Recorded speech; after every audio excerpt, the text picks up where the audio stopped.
여러분 안녕하십니까? 두 번째 영상 준비하고 있습니다. 이번 시간까지만 우리가 녹화 영상으로 예배를 진행하고요. 다음 영상부터는 우리가 이제 투표한 대로 이제 토요일 저녁 9시에 우리가 라이브로 예배를 진행할 계획이니까 많은 참여 부탁드리겠습니다. 네, 오늘 본문 말씀 함께 같이 읽도록 하겠습니다. 창세기 3장 8절부터 17절까지의 말씀입니다. 창세기 3장 8절부터 17절 말씀입니다. 제가 읽도록 하겠습니다. 그들이 그날 바람이 불 때 동산에 거니시는 여호와 하나님의 소리를 듣고 아담과 그의 아내가 여호와 하나님의 낯을 피하여 동산 나무 사이에 숨은지라. 여호와 하나님이 아담을 부르시며 그에게 이르시되 내가 어디 있느냐. 이르되 내가 동산에서 하나님의 소리를 듣고 내가 벗었으므로 두려워하여 숨었나이다. 이르시되 누가 너의 벗었음을 내게 알렸느냐. 내가 내게 먹지 말라 명한 그 나무 열매를 내가 먹었느냐. 아담이 이르되 하나님이 주셔서 나와 함께 있게 하신 여자 그가 그 나무 열매를 내게 주므로 내가 먹었나이다.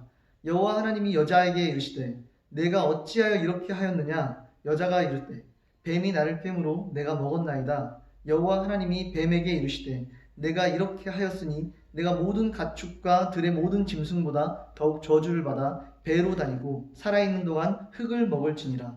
내가 너로 여자와 원수가 되게 하고 내 후손도 여자의 후손과 원수가 되게 하리니 여자의 후손은 내 머리를 상하게 할 것이요 너는 그의 발꿈치를 상하게 할 것이니라 하시고 또 여자에게 이르시되 내가 내게 임신하는 고통을 크게 더하리니 내가 수고하고 자식을 낳을 것이며 너는 남편을 원하고 남편은 너를 다스릴 것이니라 하시고 아담에게 이르시되 내가 내 아내의 말을 듣고 내가 내게 먹지 말라 한 나무 열매를 먹었은즉 땅은 너로 말미암아 저주를 받고 너는 내 평생에 수고하여야 그 소산을 먹으리라.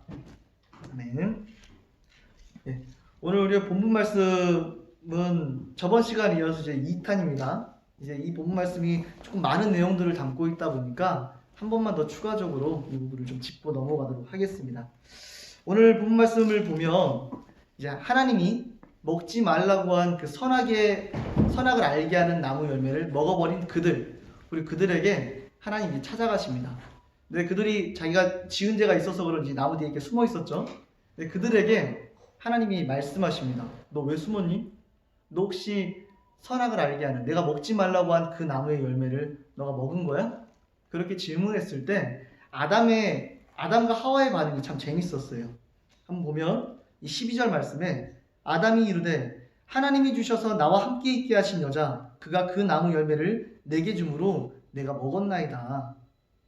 하나님, 내가 먹고 싶어서 먹은 게 아니고 하나님이 주셔서 나와 함께 하신 그 여자가 나에게 먹으라고 자꾸 권해서 내가 어쩔 수 없이 먹었어요. 아담이 그렇게 이야기를 하죠.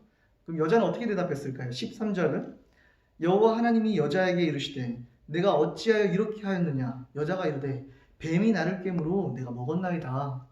하나님, 내가 먹으려고 했던 게 아니었는데 뱀이 나를 자꾸 유혹하니까 자꾸 나를 꿰니까 그래서 내가 먹은 거예요. 그들은 이렇게 이야기를 합니다. 뱀이 유혹해서 여자가 권해서 그렇게 이야기를 합니다. 정말 그런 거였을까요? 뱀이 너무나 잘 유혹해서 하와 자꾸 권해서 먹으라고 해서 이런 일들이 벌어졌을까요? 그렇다면 뱀이 없었으면 여자가 없었으면 이런 문제가 벌어지지 않았을까요?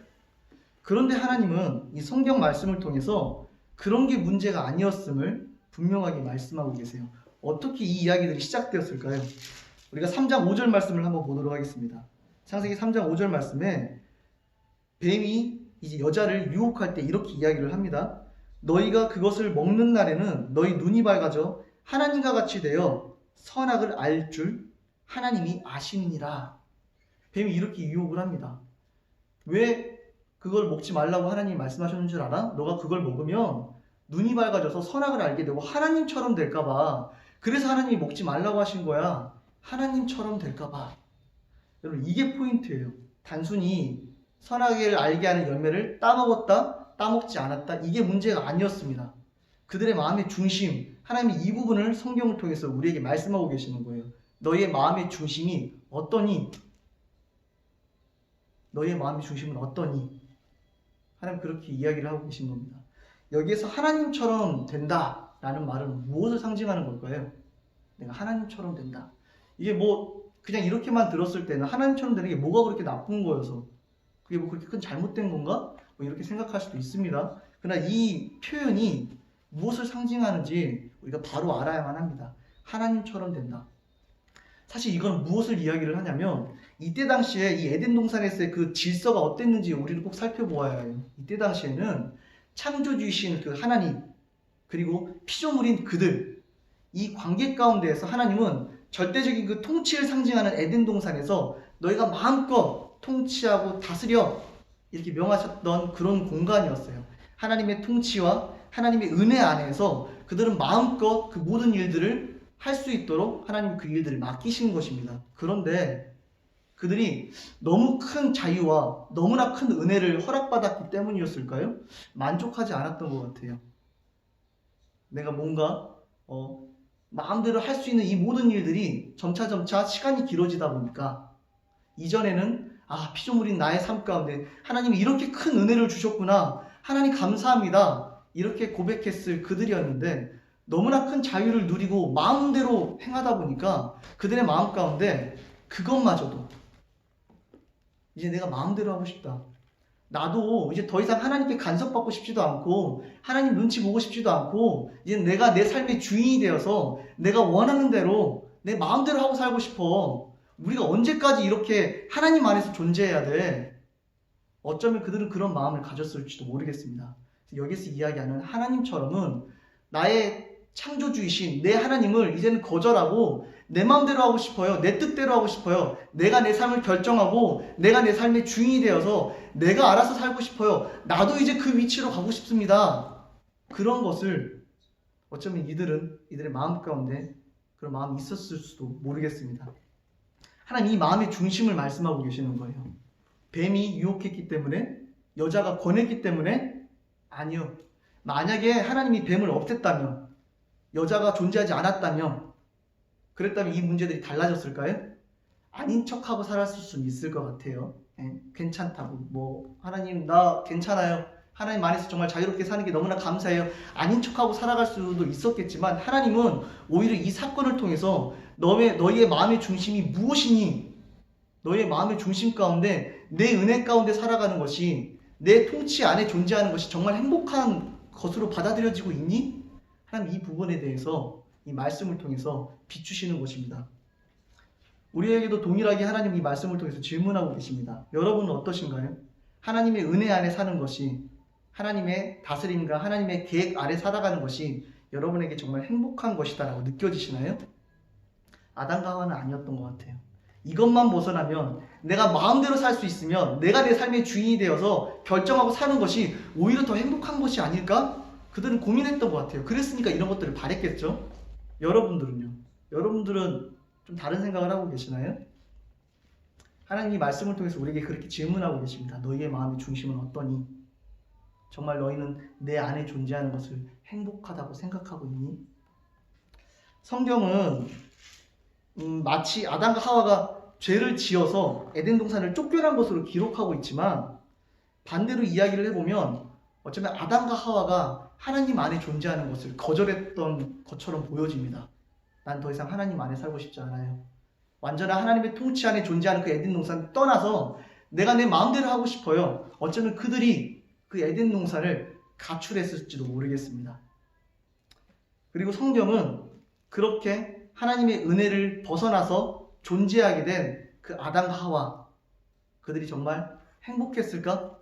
그들의 삶은 어땠을까? 성경은 그것들을 기록하고 있고요.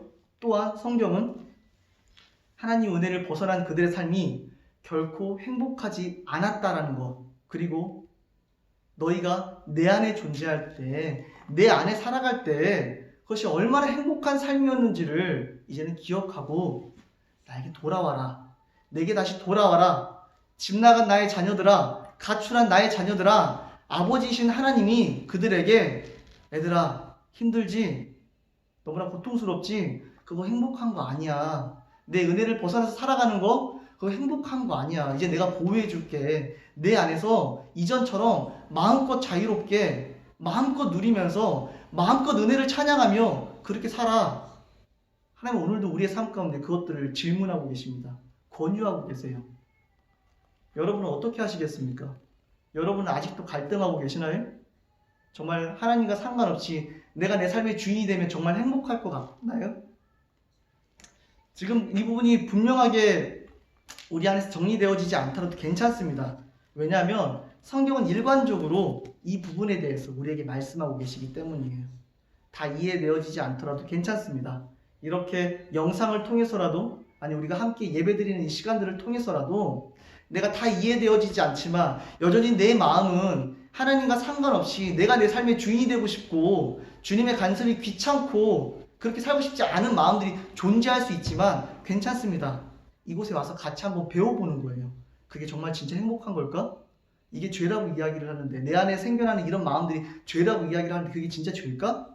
그럼 진짜 행복은 뭐지? 우리는 성경을 통해서 그것들을 함께 배우기를 원합니다. 베드로전서 3장 4절 말씀에 하나님 우리에게 이렇게 말씀하고 계세요. 하나님은 외모가 아니라 그 중심을 보신다고. 내가 얼마나 교회에 열심히 나오는지, 내가 얼마나 헌금을 많이 냈는지, 내가 내 친구들에게 얼마나 착한 일을 했는지, 이것보다도 하나님은 먼저 우리에게 질문하시는 건 너희의 마음의 중심이 어떠니? 하나님 이 부분을 질문하고 계세요.